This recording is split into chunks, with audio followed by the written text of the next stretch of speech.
kipindi hicho zama zangu huko nasoma madrasa boarding, nilikuwa na rafiki zangu 6. Kuchanganya na mimi mwenyewe ilikuwa tuko watu 7. Hicho kikundi cha watu 7, achana nacho. Yaani hapo huwezi ni utambi yani tamba huko, lakini hapo kifika hapo hivyo utambi.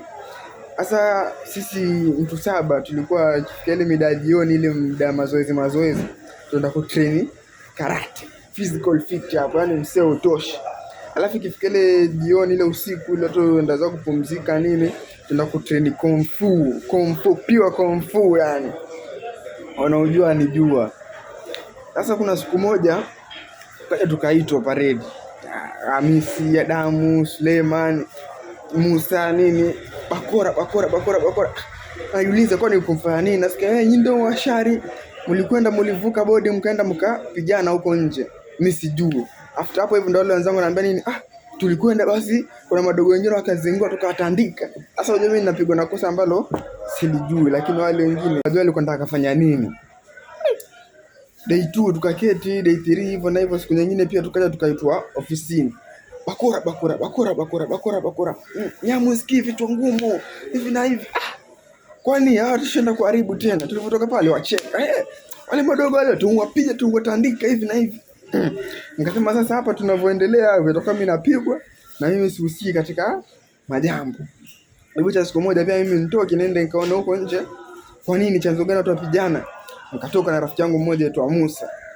Nilipofika kule Musa tukaingia kwenye banda la video.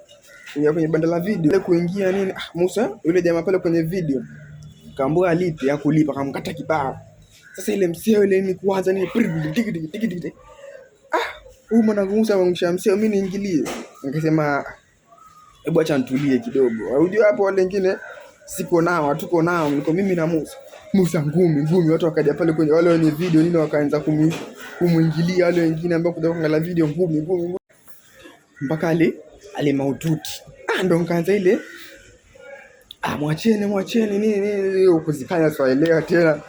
Sasa kitu ambacho mimi nilijua, Musa ngumi iko vizuri lakini hayuko vile vizuri sana.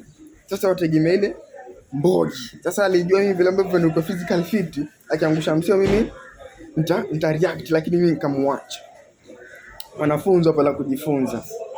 Usitegemee kila mtu ama mtu yote wakati wowote. Kwa mtu mwingine pia mtu wote wa kuangalia tu wewe utajisaidiaje. Sio la kwenda shindo kumsaidia Musa, lakini mimi nilimwacha nikamuona vile ambavyo yuko. Nataka kujua kwenda jendaje yani. Lakini alijifunza mpaka leo aniheshimu.